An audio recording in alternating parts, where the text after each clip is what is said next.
Battleground States finds that 1 in 3 black voters is more motivated to vote for Vice President Kamala Harris once they hear contrasting messages on climate action. The poll was conducted by Climate Power in collaboration with HIT Research, of course, led by our buddy Terrence Woodbury. They surveyed black voters in key battleground states: Arizona, Georgia, Michigan, Nevada, North Carolina, Pennsylvania, and Wisconsin.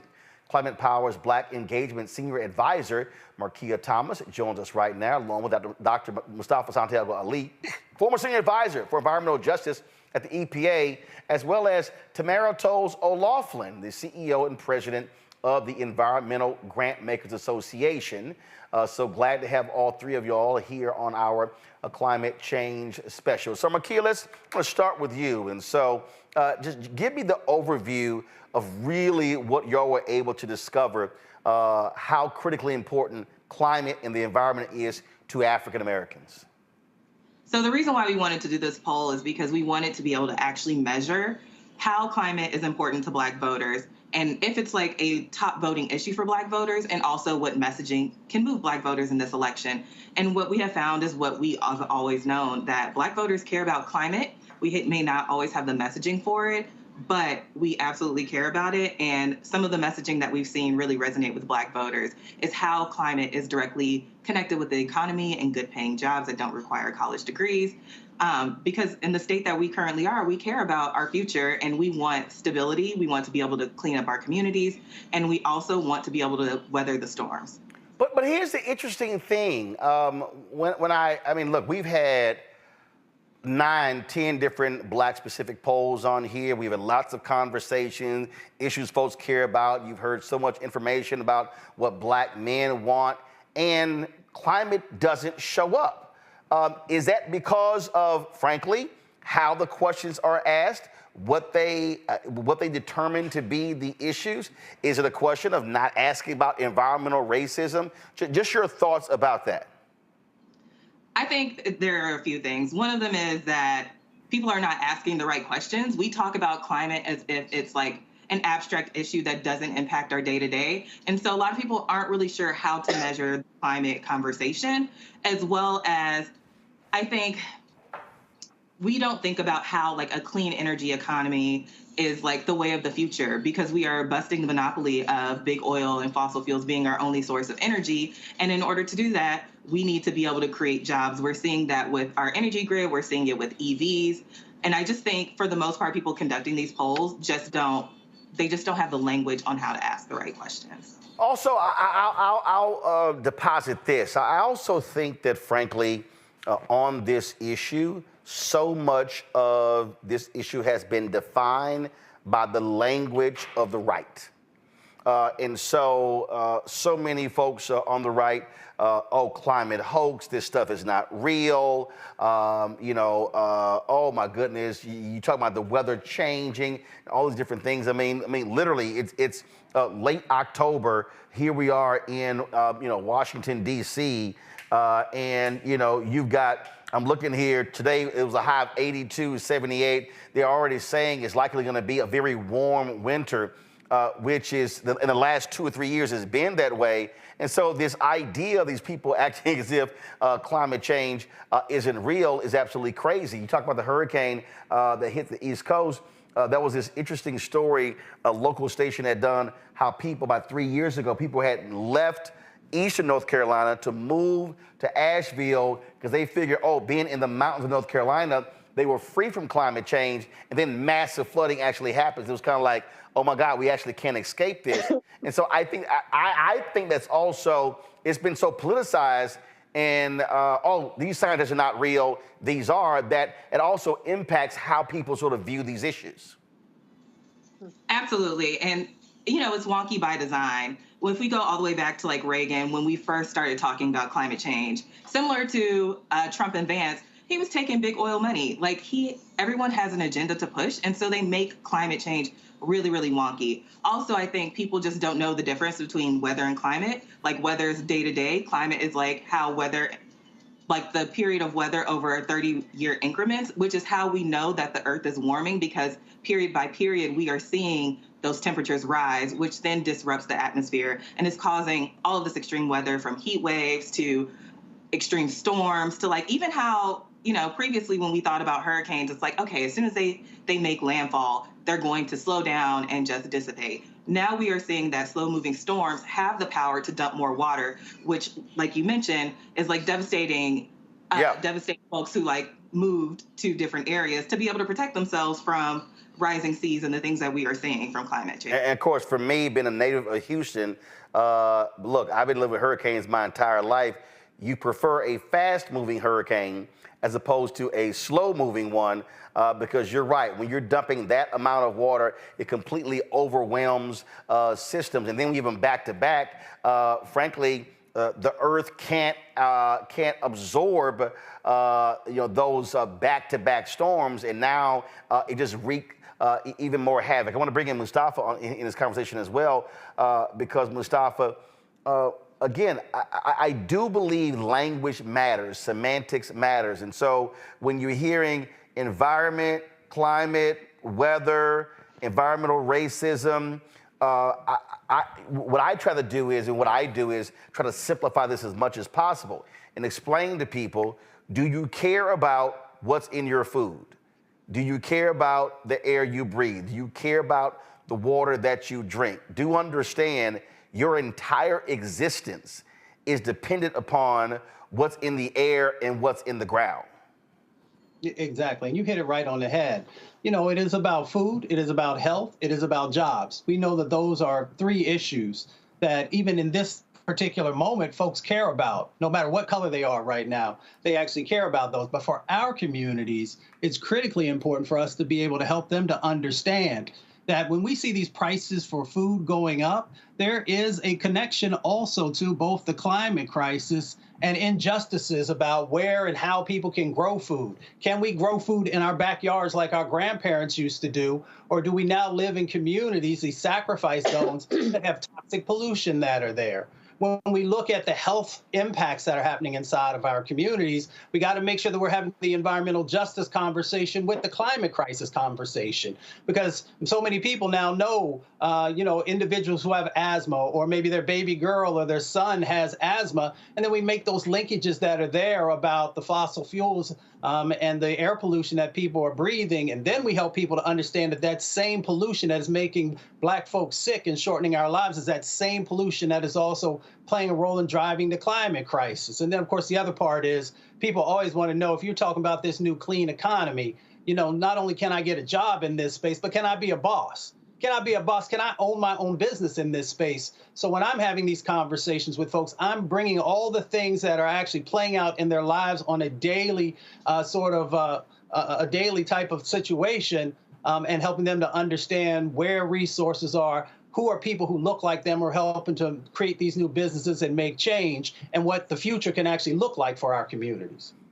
Tamara, I think that when we talk about the jobs aspect of this is what I think is the fundamental problem in the United States. We actually prefer stuff to reach catastrophic points before we go, okay, fine, maybe we ought to fix this thing. Because we are so economically driven in this country, and we just got to just go ahead and be clear about this. This is a capitalistic society. It is about how can I make as much money as possible and keep as much money as possible and to become rich. So what we then do is we say, oh no, you hear Donald Trump, oh, the Green New Deal, it's gonna cost too much. It's gonna just too much money. We don't have enough the electric grid. We don't have enough power stations, and we need more gas and oil and drill, baby, drill. That's just literally how we think, and you're seeing what's happening.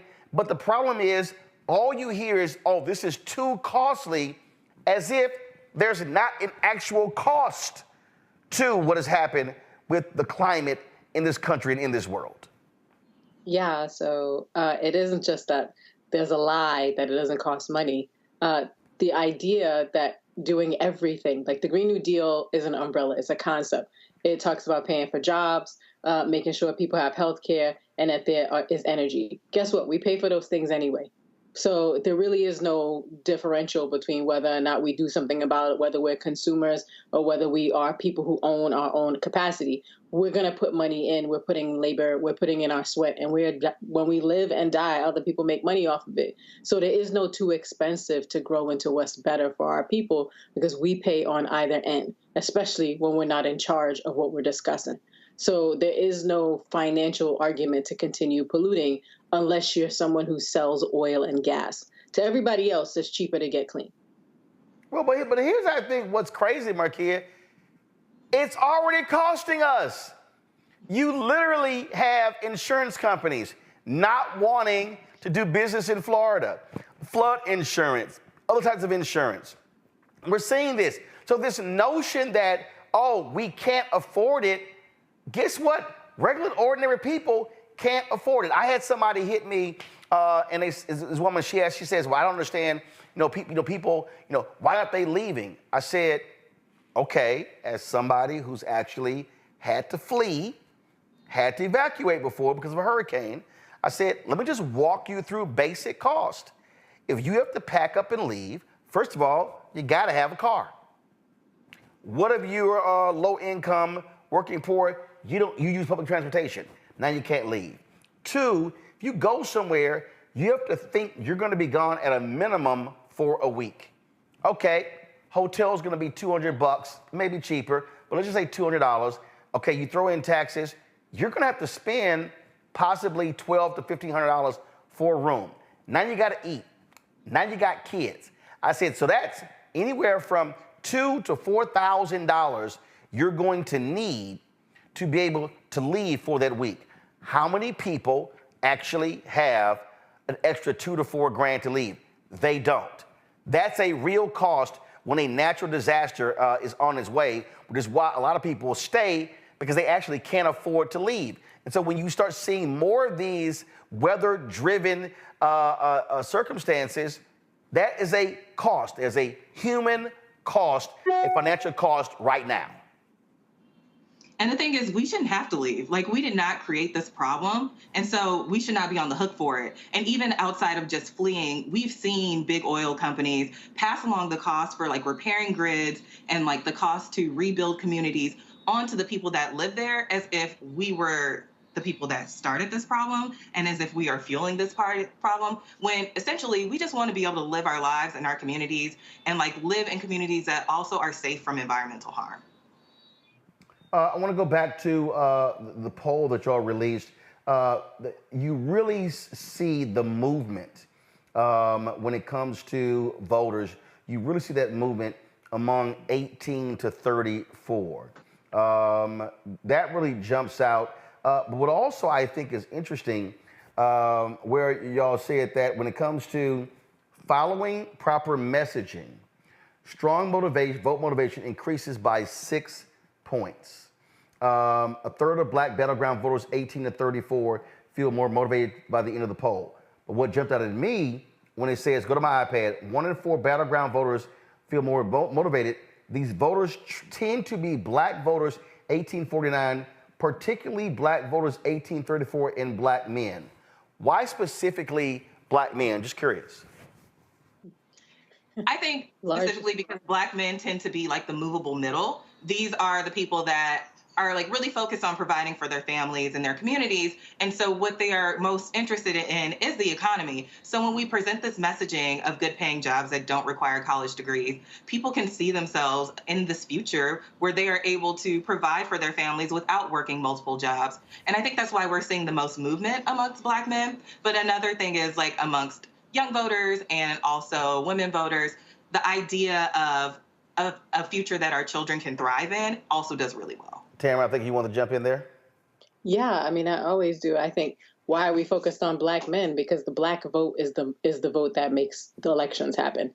And the Black man is a part of the community, the leader of the family. And so, frankly, the idea that whether Black men are being persecuted, somebody's getting paid on that, if people are being put in under the jail, Black men are are being targeted for that costs people and it costs the culture. If Black men are put on a track for success or failure, somebody in America is making money on it. So it's not just that we're the movable middle, it's that we are the people who move things in this country. There have never been an election that has been won without the Black vote. And so by separating us by gender, organizing us by race, figuring out how to break apart the Black family, there's a lot of money to be made, a lot of votes to be moved. And so, frankly, the idea that Black men are responsive to knowing that there will be jobs in an environment where they don't have to take jobs that kill them is pretty straightforward. Mustafa?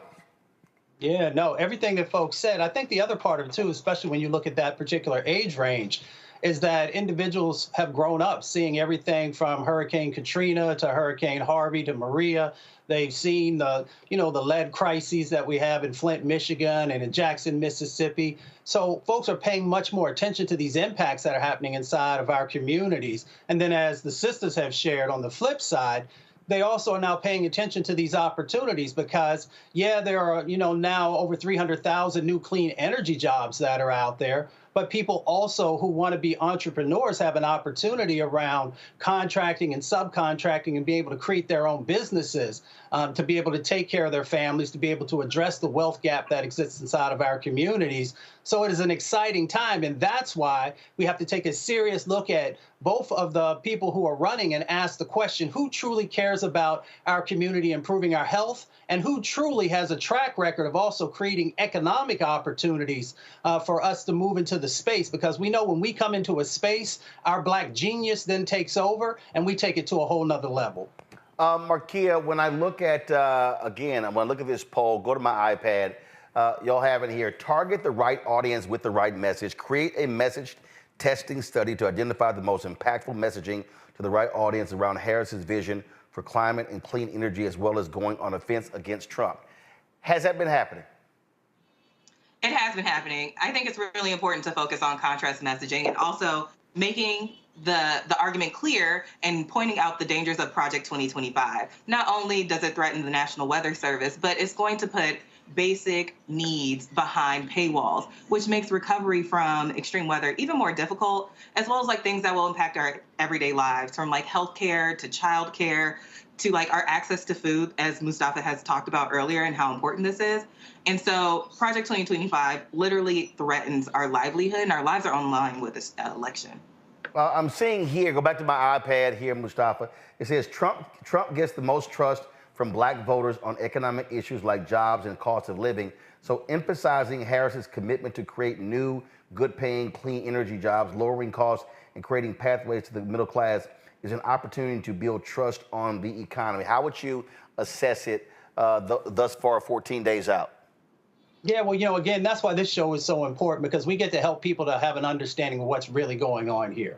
So we know with Project 2025, which is linked to Trump, let's not, fool ourselves that he and others have not played a significant role there. We know that there's 1.7 million jobs that will be lost. Let me say that again, 1.7 million jobs lost. So that tells me right there that you are not an economic genius if we are going to actually lose the new jobs that are being created in this clean energy space. The other part that's important is that you always hear people talking about my energy bills are too high. We know from studies that it's shown that about $32 billion in increases will be a part of our energy bills if we allow Project 2025 to move forward. So all of that, Trump has to carry. You can't get away from it. The numbers are the numbers. On the other side of the equation, we know that the Harris administration has actually been focused on both creating jobs under Biden-Harris, and she's also focused on creating additional clean energy jobs. And also studies have shown that they will actually decrease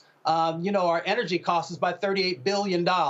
So for everybody who's out there, whether you're standing on the corner, you're in the barber shop, you're in the library, wherever you're at, if somebody tells you that you're going to lose over 1 million jobs here, and the other person is actually creating jobs and has a track record on it, and then the other side of the equation, once again, is saying that they are going to increase your energy costs. So if there's anybody out there who's actually cool with your energy bills going up, then you know the administration that you should go for. But if you want your bills to actually go down, your energy costs to go down, then you have an administration on the Harris side who has a track record and who also has a plan moving forward.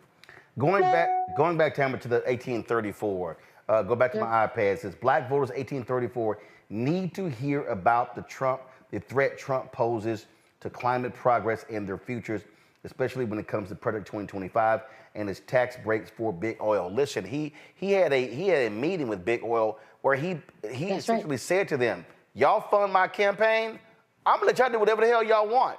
People need to understand that's gonna happen. It's already happening. That meeting is ongoing right now while the rest of the world is gathering and trying to figure out how to save the last bird, the last dog, the last fruit or vegetable that they enjoy. There are people making decisions right now to figure out just how little of your life you will get to enjoy. So it's pretty clear when you look at the options on the table who is for the Black community. Not just because they happen to identify with us, but because, frankly, the other side is just trying to get paid and then get gone. And so casting your lot with folks who are focused on making sure that they keep the status quo that keeps us undernourished, underserved, unhoused, and unapologetically ignored when it's time to count after the votes are counted. It's really clear that going backwards is not the way that we can to move forward. It's not surprising that people are recognizing that the promise of new jobs and the opportunity to live to fight another day is more appealing. Basically, the idea that FEMA's not going to show up when your house gets flooded, nor is it going to show up if your crops get burnt. It's the police are not going to show up to support you because they're not going to be resourced in ways that allow them to do anything other than spray you with bullets. Like, we are in a very real set of challenges that are not going to get better if you vote with the folks who just want your face in the front of the camera, as opposed to your voice and the politic that determines your future. And so Project 2025 is just one part of how we will fail to meet the mandate and continue to support people who want to kill us. So the choices are clear. But Markeya, you do have to deal with the reality of politics. You look at the issue of fracking in Pennsylvania. 2019, then Senator Kamala Harris was against fracking. She's now moderated her position. For Pennsylvania, that's a huge issue. And so part of this issue, frankly, when it comes to politics, is it's a dance you play. Because one state, there may be an issue like fracking that is huge in a Pennsylvania, but in another state, it's irrelevant. And so when you start talking about battleground states, again, I mean, I can think about NAFTA. NAFTA, was huge for Trump in Ohio because a lot of those folks said, they lost their jobs. But the folks in Texas were like, it was cool with us. And so let's talk about that, because that's the dance that, frankly, she has to play, because you have to play electoral politics based upon that one thing, jobs. Yes.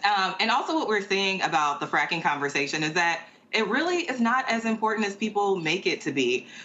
We know that Pennsylvania is really big on fracking, but we also know that Pennsylvania is looking forward to change, looking forward to having jobs that don't sacrifice the lives of people living there.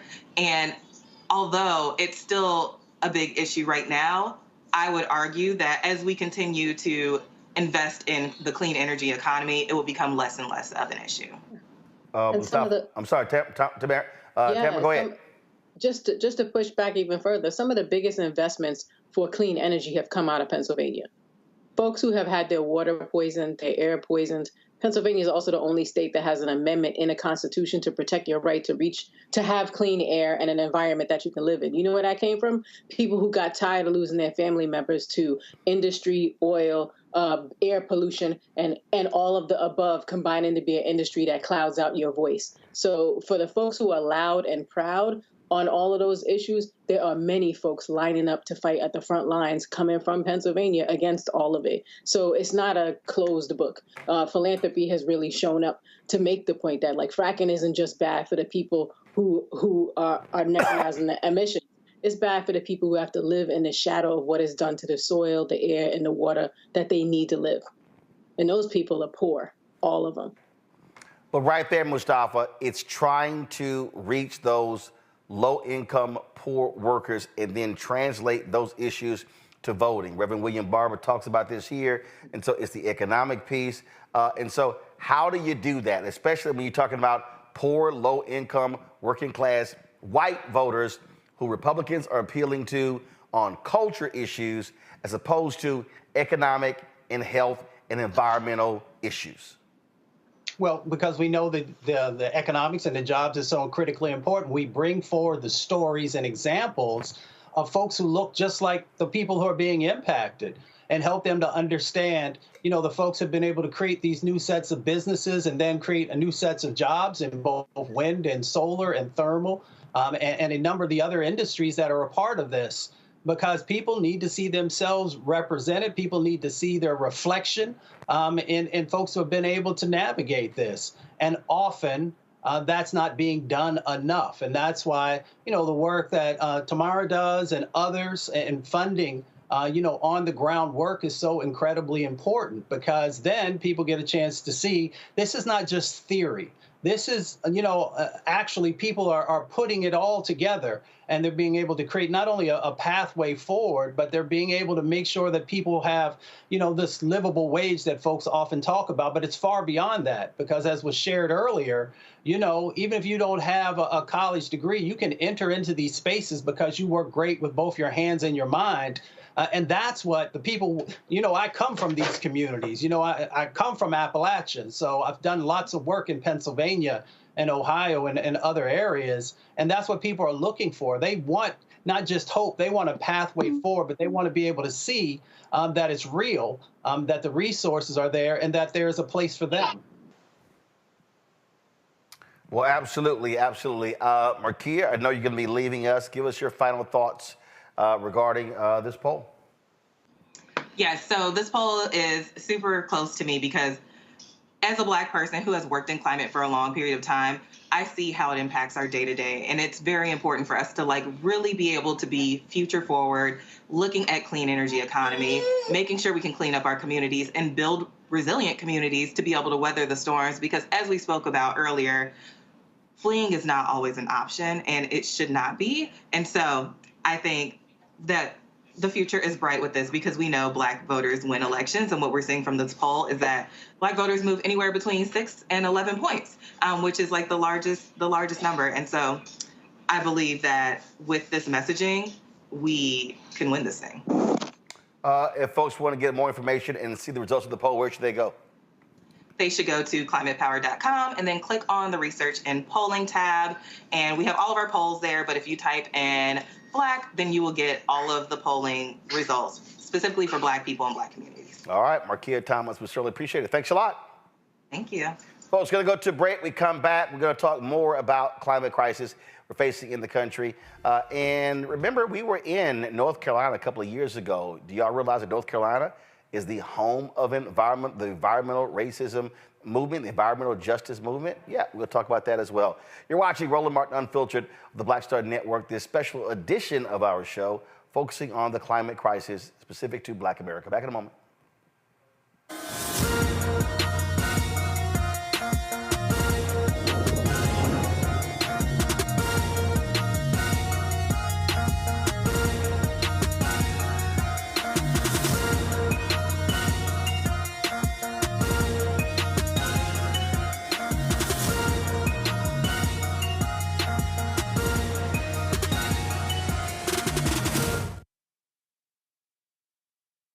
IVF is a miracle for us because it allowed us to have our family.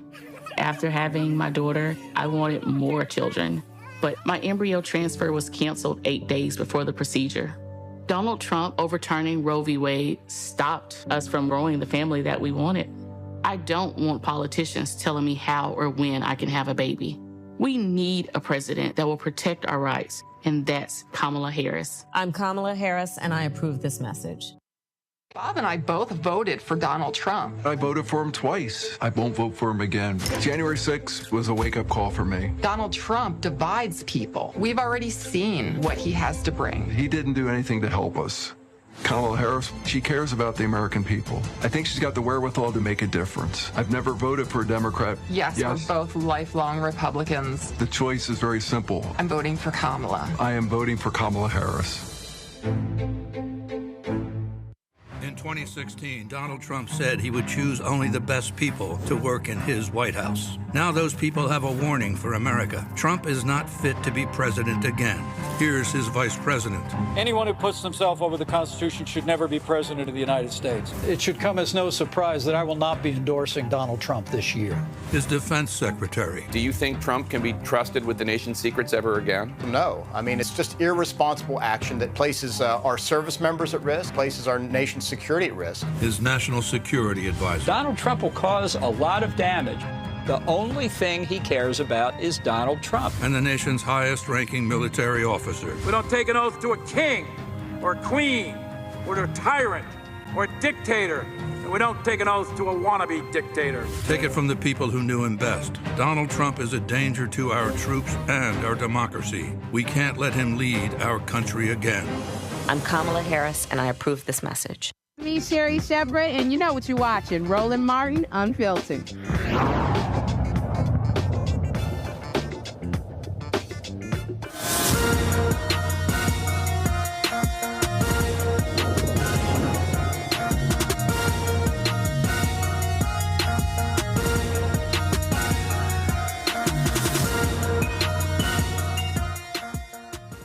Well, if you want to believe or you want to know what Donald Trump actually feels about the issue of climate change and the environment, all you got to do is listen to what he actually has to say. Check this out. Now we call it. Do you ever notice this was such a big deal, the environmental stuff? I haven't heard the environmental stuff mentioned in 6 months. I was saying the other night, what the hell happened to the environment? David, will you figure this out? David McCormick, everybody vote for him. David, will you figure this out? You know? No, but think about this. I haven't heard, Mike, they don't ever talk about the environment anymore. You know why? Mike is saying, don't talk about it now. No, it's one of the great scams of all time. You know why they don't talk about it? Because people aren't buying it anymore. I don't want to use bad language. My wife said, please don't use bad language. Thinks it is a scam. That's out of his own mouth. So folk need to be very aware of that. But here's the other piece.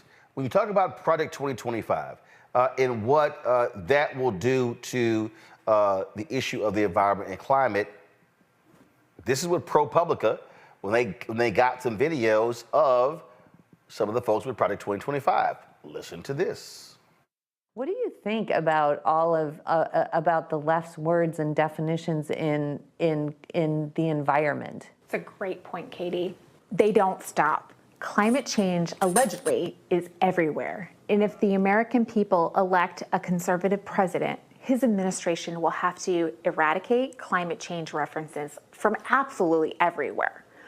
And according to our intelligence community, the #1 threat facing our country today is, drumroll, climate change. Not Russia, not China, not AI, climate change. This shows how the federal government is all in on this issue. And climate change activists wield a lot of power. This is an issue to pay attention to as it has infiltrated every part of the federal government. Now, when I think of climate change, I immediately think of population control, don't you? I think about the people who don't want you to have children because of the impact on the environment. Perhaps not everyone will make that connection, but after spending time in the international space trying to protect life, I can tell you that this is part of their ultimate goal, to control people. What do you think I'm sorry. Mustafa, what the hell are they talking about? Well, they have no idea what they're talking about. Like, I don't know what the hell that. We were from climate to population control? Well, if they had their information correct, Roland, they would understand that there are younger people who feel that folks are not serious about addressing the climate crisis. So some of them have said that they don't want to have children and have their children have to go through what we know is going to come from the climate crisis. But besides that, here's where they're also incorrect. So if the intelligence community, whose job is to be able to understand where the greatest sets of impacts are coming from and also predict what the future is going to look like so they can do the risk management that's necessary. One side. The other side of the equation that she didn't say is that the military has also said that climate change is one of the greatest threats because many of our military bases are, on areas that are close to water bodies. So that's one side of it.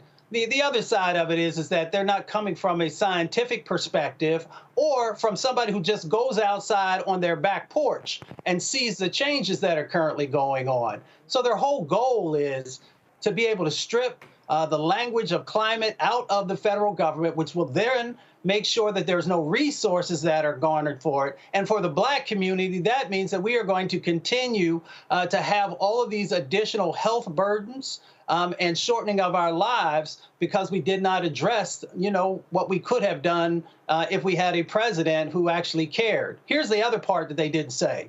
Is that if this stuff is not real, why did the Trump administration take over 125 actions to weaken or to eliminate protecting clean air and clean water and the land and addressing the climate crisis? So if it's not a real thing, they wouldn't have needed to do any of that. And then, of course, the Biden-Harris administration had over 300 policies in place, and there still needed to be more to address the issues. And I know my dear sister will unpack that.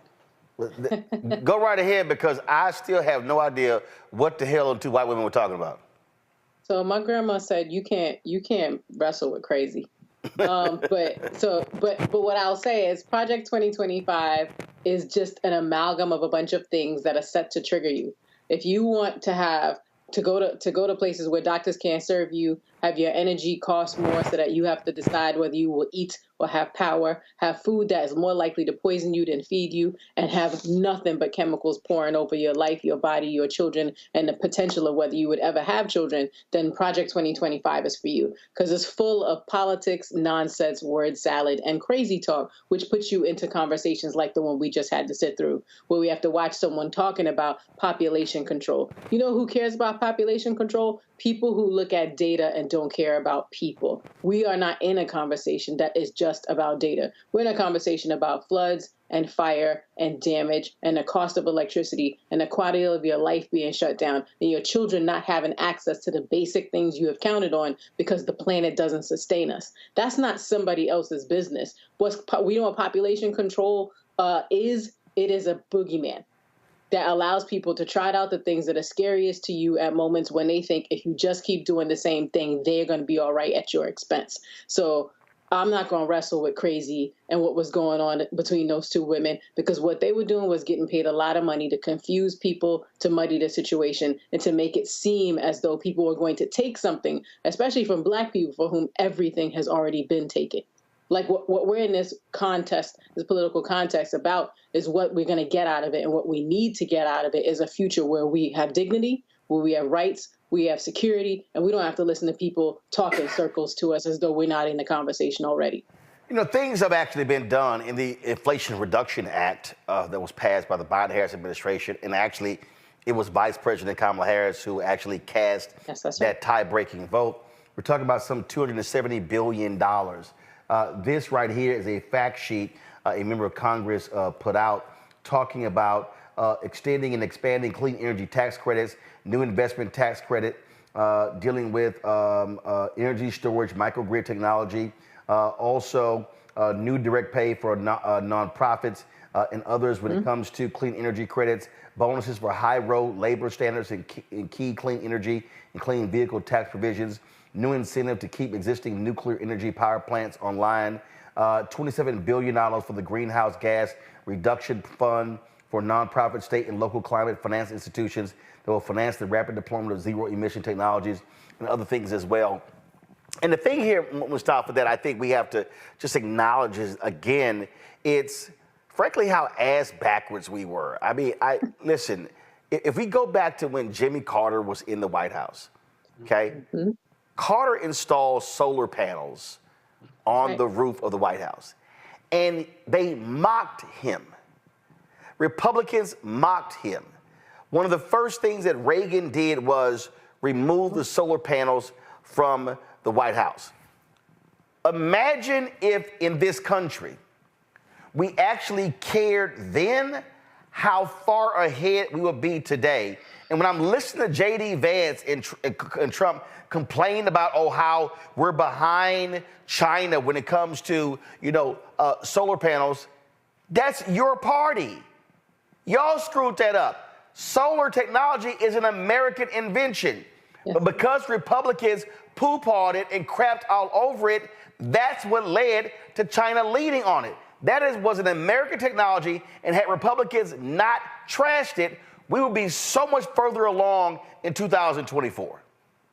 We most definitely would. China was like, oh, you don't want it? We'll take it. And now they have this huge industry that's there. That's not to say that we don't also have a footprint there, but you've got to have, administration after administration that continues to make investments in that space. That's why the CHIPS Act also is so incredibly important, because there's sets of dollars that are there to help us on the technology side of addressing what's going on in relationship to the climate crisis. And the other part of it is, as my dear sister, shared earlier, is that we also would have saved millions of lives, because we know that in our communities and in other vulnerable communities, when we're breathing in all of this toxic air pollution that comes out of the tailpipes of cars and coming out of factories and coming from a number of other places, that, if we had begun to move earlier into a cleaner economy, we would have saved those lives. We would have also helped people to keep more dollars in their pocket, because they wouldn't have had to, go to the doctor all the time because of all these breathing difficulties and the liver and kidney diseases and the cancers. People are always like, well, why is cancer,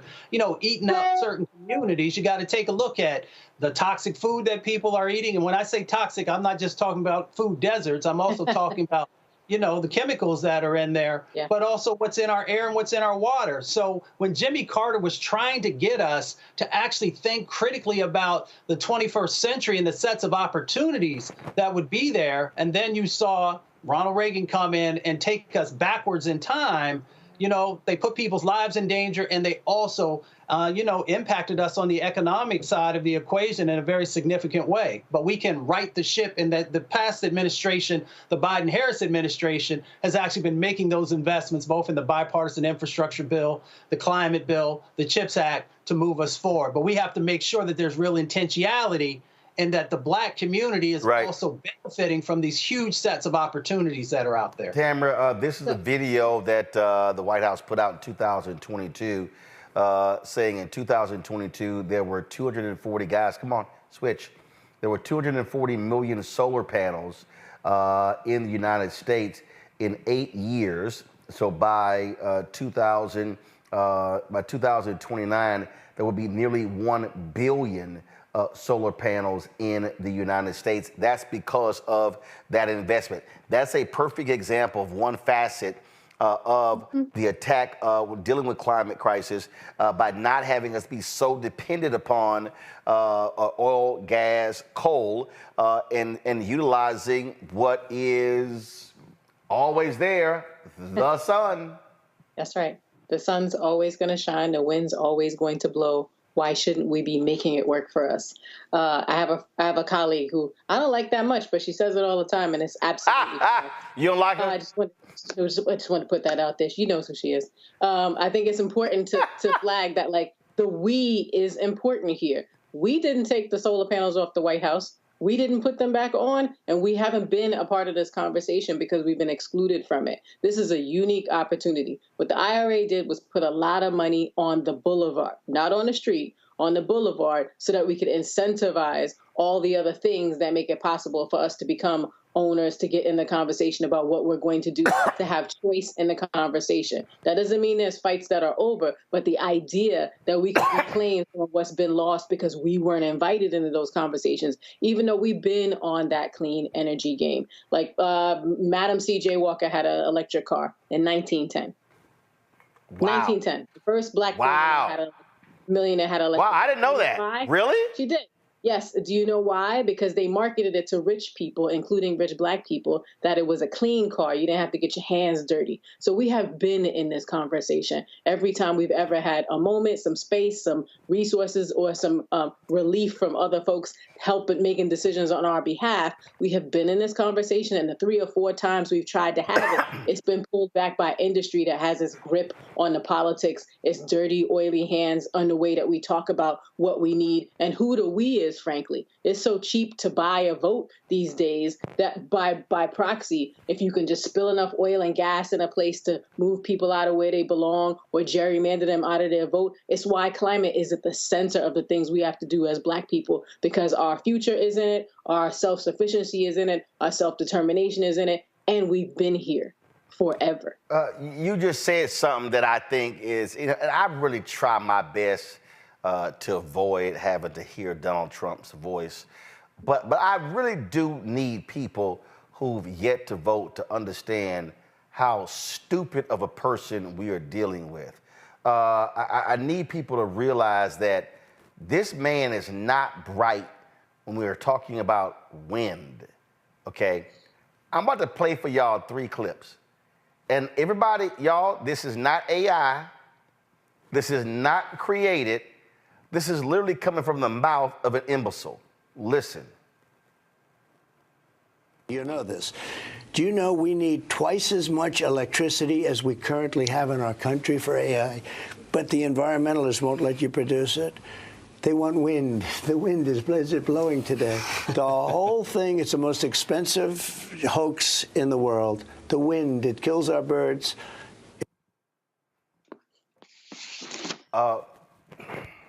Okay, I'm gonna play another one. To keep from crying. I'm gonna play another one. Here we go. Roll it. Instead of playing this game with wind that is ruining everything, killing all your birds, destroying the fields, all these gorgeous fields, you got windmills all over the place, and you have birds. You want to see a bird cemetery? Just go under a windmill. You see thousands of birds dead. The bald eagle, if you kill an eagle, they put you in jail for years. And yet these windmills knock them out like nothing, and nothing happens to the people. Now, it's great to be back. I don't. Okay, I gotta play one more, y'all, because this is really a strange one. Go. Hold 1 second, because when I saw this one, y'all, I said this man needs to be in an insane asylum. He don't need to be nowhere near, let me find it, because he was talking about TV. Okay, hold up. Let me play this one. Watch this. We'll have an economy based on wind. I never understood wind. You know, I know windmills very much. I've studied it better than anybody. I know it's very expensive. They're made in China and Germany mostly. Very few made here, almost none. But they're manufactured tremendous, if you're into this, tremendous fumes, gases are spewing into the atmosphere. You know, we have a world, right? So the world is tiny compared to the universe. So tremendous amount of fumes and everything. You talk about the carbon footprint, fumes are spewing into the air, right? So,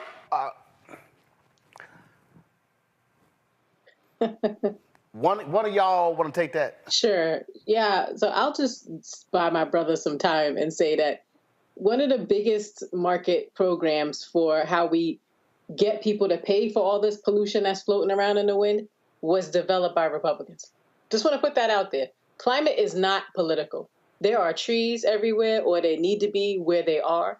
There is sun everywhere. There is wind everywhere. There is water everywhere. There is food that we gather from the earth. There is nothing political about climate. The foolishness that comes out of these political contests makes it seem as though you can be for this and not for that. No one can drink water that's poisoned. No one can eat fish that are full of toxins. No one's kids will be okay if you have a gas stove and it puts a gas into the air and slowly makes it impossible for them to catch a breath and they get asthma. That is not up for votes. But what is up for votes is whether or not people are going to lie to you about those things being true. And so this nonsense and this rhetoric, the reason it's exhausting is because it's supposed to be. It's not supposed to make any sense. They're supposed to pull you into a rabbit hole full of crazy that makes you just do whatever they want you to do so they'll go away. I gotta play this with him, Mustafa, before you comment, because I mean, this is like the dumb man greatest hits on Wind. Check this one out, y'all. Much better the second time than we did the first time. Much, much better by many millions of votes. But we're running, and I tell the little, it's sad, it's a joke, but it's not a joke. Darling, I'd like to watch the president tonight on television. No, you can't. The wind isn't blowing, right? The wind isn't blowing. There's no television tonight, darling.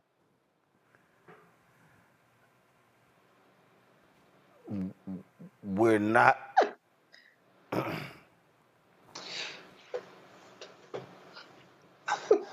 I mean, it's sad. It's sad. One, it shows that he doesn't read. You know, in his previous administration, people used to always talk about how he didn't read his briefings, those types of things. If you spent a half an hour, you could have some of the basics that you need to know about what's going on, who's actually benefiting. So maybe they couldn't watch the TV because they were in Texas and because the grid, which has not been upgraded, That's right. and because they also didn't move forward on making sure that they had renewable energy as a part of that, maybe that's why I couldn't watch.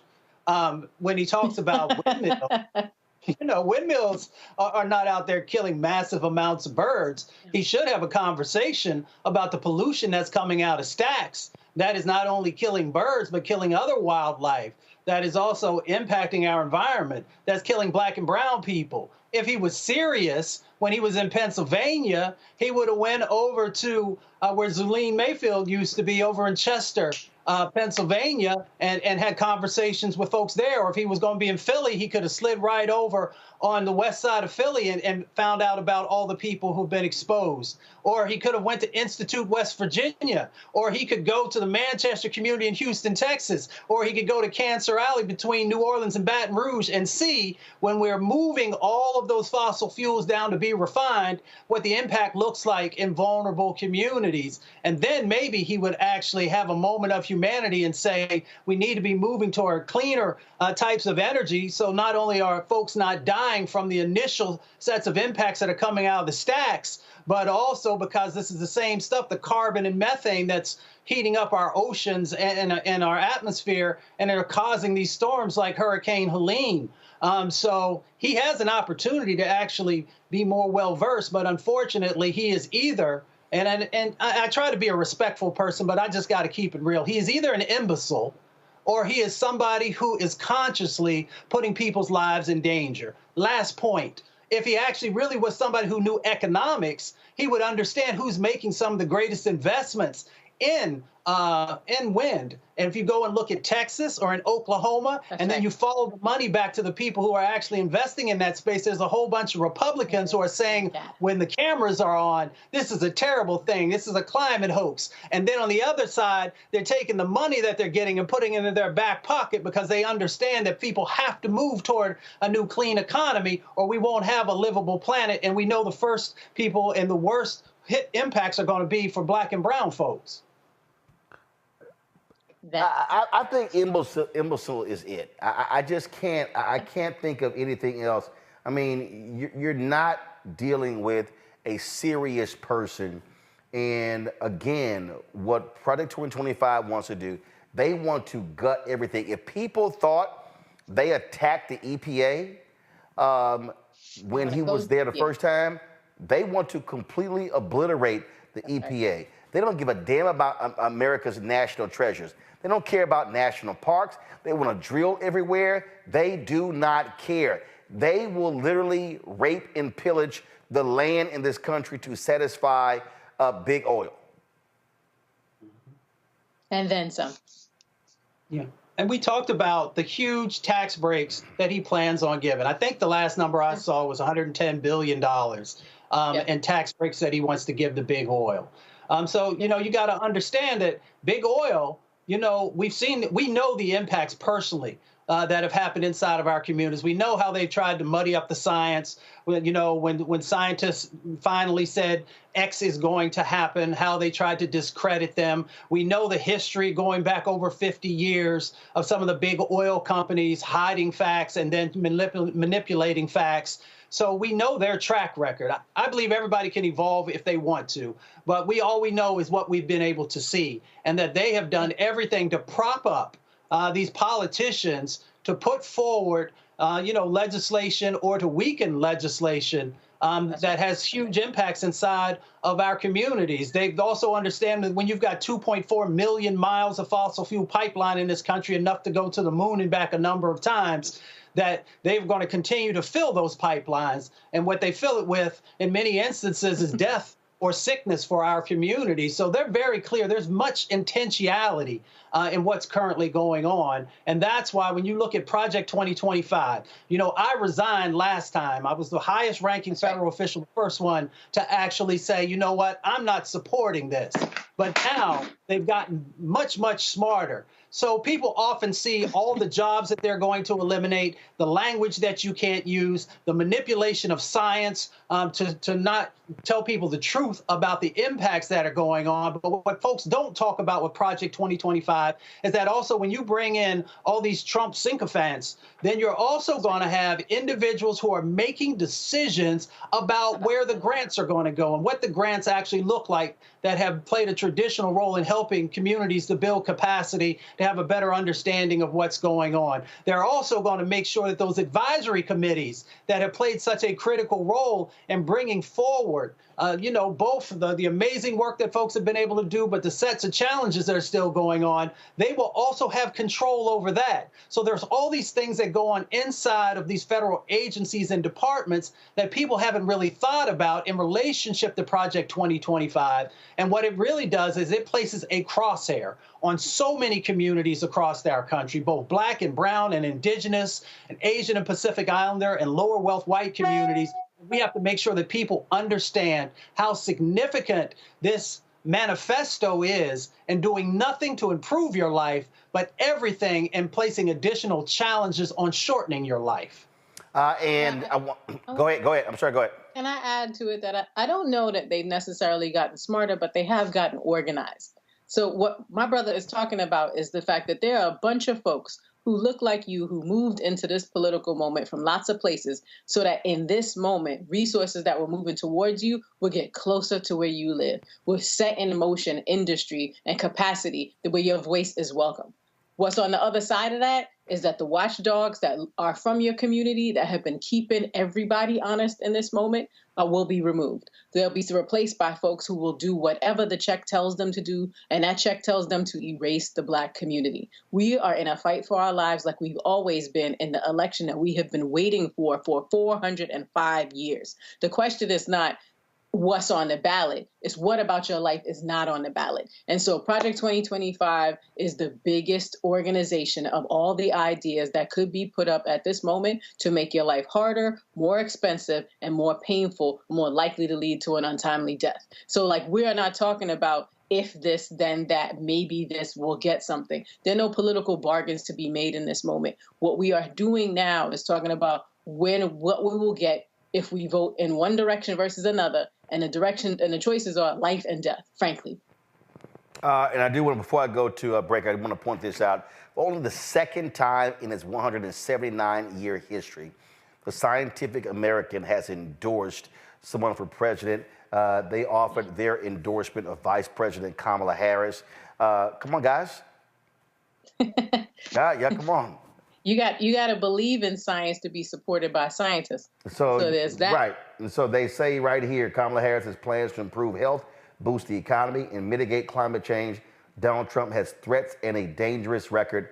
You can go to scientificamerican.com to actually see their endorsement. And what's underneath that for Black people is that, frankly, the democracy doesn't end when you cast your vote.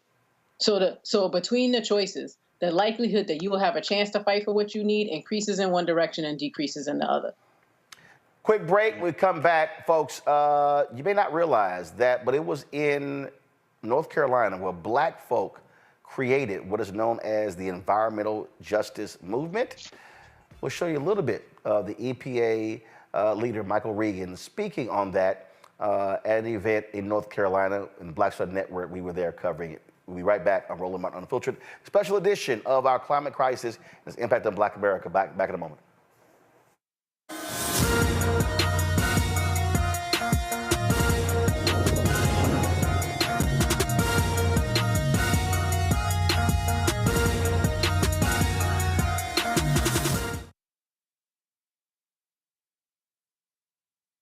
Disastrous, alarming, a plan that shreds American values. That's what independent news sources and conservatives are saying about a proposal from right-wing extremists called Project 2025. It would threaten hundreds of thousands of jobs created by the Clean Energy Plan, give massive tax breaks to big oil, and roll back protections that keep corporations from poisoning our water with toxic chemicals. Project 2025, a dream for them, a disaster for you. In 2016, Donald Trump said he would choose only the best people to work in his White House. Now those people have a warning for America. Trump is not fit to be president again. Here's his vice president. Anyone who puts themselves over the Constitution should never be president of the United States. It should come as no surprise that I will not be endorsing Donald Trump this year. His defense secretary. Do you think Trump can be trusted with the nation's secrets ever again? No. I mean, it's just irresponsible action that places our service members at risk, places our nation's security at risk. His national security advisor. Donald Trump will cause a lot of damage. The only thing he cares about is Donald Trump. And the nation's highest-ranking military officer. We don't take an oath to a king or a queen or to a tyrant or a dictator. And we don't take an oath to a wannabe dictator. Take it from the people who knew him best. Donald Trump is a danger to our troops and our democracy. We can't let him lead our country again. I'm Kamala Harris, and I approve this message. Hi, my name is Freddie Ricks. I'm from Houston, Texas. My name is Sharon Williams. I'm from Dallas, Texas. Right now, I'm rolling with Roland Martin, unfiltered, uncut, unplugged, and undamn believable. You hear me?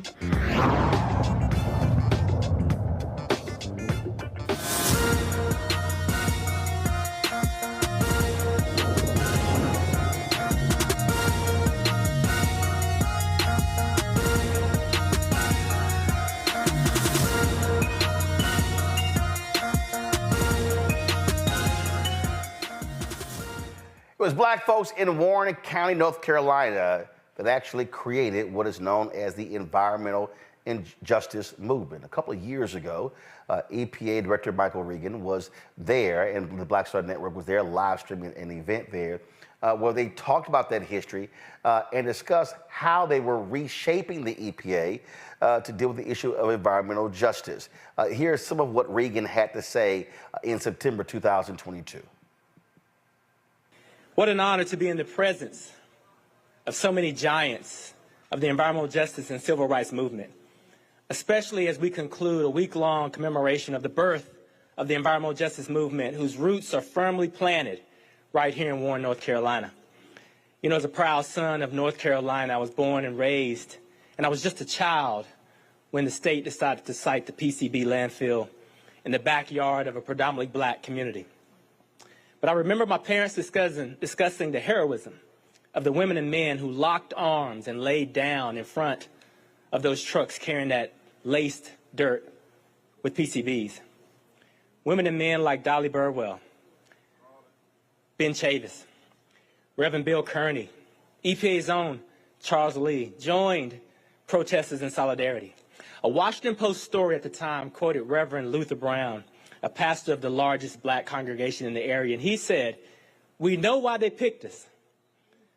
It's because we're a poor county, poor politically, poor in health, poor in education, and because it's mostly black." But he also said nobody thought people like us would make a fuss.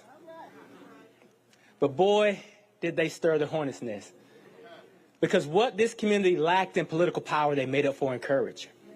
What they lacked in access to education, they made up for it in heart. What they lacked in terms of money in their pockets, they made up for it in faith, in hope, and perseverance.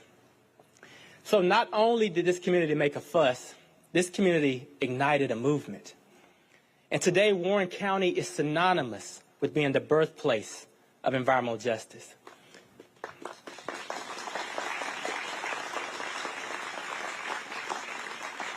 You know, those protests 40 years ago were not only a catalyst for the environmental justice movement as we know of today, but it was a real awakening of the consciousness of this community that had been underserved and overburdened for so many years. It demonstrates the transformative potential that exists when people peacefully mobilize and come together in a common pursuit. As Ms. Dolly Burwell put it, African Americans determined that henceforth and forevermore will have some say in the government that was controlling our destiny. So despite losing the initial battle, these visionary women and men sparked something so much bigger, so much more powerful. And that's what we're here today to honor and to uplift. The reason we've reached this moment when environmental justice is front and center to President Biden's agenda and EPA's agenda, is because of the unrelenting advocacy of so many of you here today. It's because of faith leaders and civil rights leaders, the labor community, the environmental justice community, folks like Vernice Miller-Travis, Dr. Bob Bullard, Reverend Barber, Dr. Wright, Juan and Anna Paris, and young leaders like my good friend Lamisha Whittington, William Barber III, who are carrying this sacred mission forward. These are the people who have dedicated their lives to standing up and speaking out against racism and injustice and inequality. Folks, if you want to see all of that, you can simply go to our Black Southern Network app or go to our YouTube channel. Mustafa, you were there that day. And again, black folks, again, knowing what our history, it was African Americans that launched this movement in North Carolina. North Carolina is a battleground state, and we still are seeing these issues. In Georgia, the local folks are suing the company. Well, they had that explosion just about a week ago that spewed all sorts of chemicals in the air there, impacting the health of folks living there. Yeah, you know, it was a historic moment, and big shout out to Administrator Regan, you know, for the amazing job that he has done over the last almost 4 years now. It's really moved environmental justice, you know, leaps ahead of where it had been for, you know, decades of the work that was going on. And really, you know, focusing on something that I'd always shared with folks, that we have to move people from surviving to thriving. So we know that there's still a huge amount of work that has to happen. But for decades, people were having great ideas and were doing work, but they didn't have the resources to be able to match up with the incredible sets of, you know, ideas and innovation that they had. So now we finally have that. But we still got these battles that are going on. You know, in North Carolina, you still got the hog farms, the CAFO, certified animal feeding operations things. You know, we've got these lagoons that are filled with coal ash. When you go down to Georgia, we've still got some battles that are going on in relationship to nuclear and air pollution related issues. So the South is one of the main thrusts of the environmental justice movement. And we just got to give credit, of course, to the matriarchs, who often don't get as much attention, all these amazing women. And they mentioned Dolly Burwell, but there are so many others who are there on the front lines, who helped to frame out the agendas for how we would move forward and how we would hold federal and state and local and county governments accountable. So we've done some good work, but we still got a long way to go to make sure that everybody has clean air and clean water and clean land.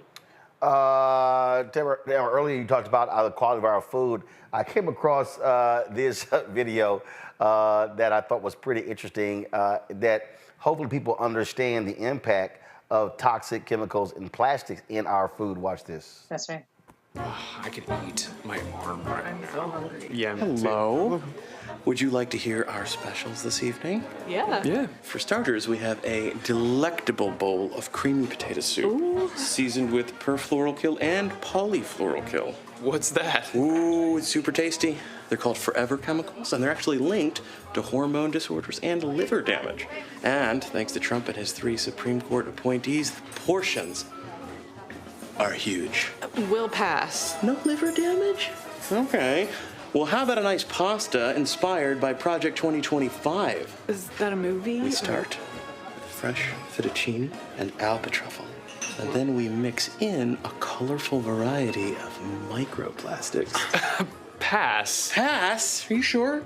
It contains atrazine. That's a pesticide that Trump deregulated because lobbyists told him to do so. Oh, it will literally shrink your balls. I need my balls. Yeah, we want to have kids. Oh, so y'all don't want toxic chemicals in your food? No, of course not. Don't you have something that doesn't have toxic chemicals? Yeah. Sure, silly. You could just vote for Kamala Harris. She's going to support the government agencies that actually want to keep your food clean. Can we do that right now? Oh, yes, you can vote early. Thanks, we're going to go vote. Yeah. Oh. Well, I think that pretty much sums it up. Yeah, gotta laugh to keep from crying. Project 2025, they have it right on the masthead that the focus is to reverse PFAS, which is what they were describing at that horrifying restaurant. They want to reverse the designation on the circular so that it's just fine. Like, people said it was bad, but don't worry about that. We're just going to reverse the bans based on a lot of political power. I think it's time to move past the point where we argue about what the bad thing is. The conversation is clear. Poison is on the menu. Our lives are being threatened. It is not a choice between the lesser of two evils. There's a lot of evil, and the question is who you want to fight it with. Final comments, Mustafa. I just leave it with my grandmother. You know, she says, when you know better, do better. We know better than to put back into office someone who has no regard for our community whatsoever, for our health, for our children, for the future. So if we know better, then the do better aspect of that is actually making sure that you have somebody who cares about our community and who's willing to also make the investments that are necessary for us to be able to move forward. And when we look at the two plans that are out there and the two candidates that are out there, the Harris-Walz has a plan to actually help us to be able to move from surviving to thriving. And unfortunately, the Trump folks have a plan that moves us from thriving to surviving. So the choice is yours. You can get with this or you can get with that. Tamara, go ahead. No, I just think it is, we always arrive here. Without us, neither of these plans can go forward. So it's not just about making a plan to vote. It's about making a plan to vote, making a plan to follow up on your vote, making sure you know who you vote for at every level of the ballot, and that each of those people are people who work for you the day you cast your vote. So I'm excited to see Black people show up, not just because climate change is in our face, because it's in our place. Folks, final comment is very simple. Climate change is real. The environment is real. The impact on us, our children, is real as well. And guess what? There's only one candidate that actually has a plan. One has another plan, and that is to literally tear this thing to shreds and allow big business to do whatever they want. And so make your choice known. But for me, it's real simple. As Vice President Kamala Harris, if you care about this climate, if you care about this planet, then that's who you should be supporting. And isn't it interesting, all of these white conservative evangelicals always talking about God's planet, but they actually don't care about life in this regard. They love shouting they're pro-life. Why are they not pro-life when it comes to the economy? Why are they not pro-life when it comes to the environment, when it comes to climate? I'm just saying. I appreciate both of you being with us. Thanks a lot. Thanks for the folks at Climate Power as well.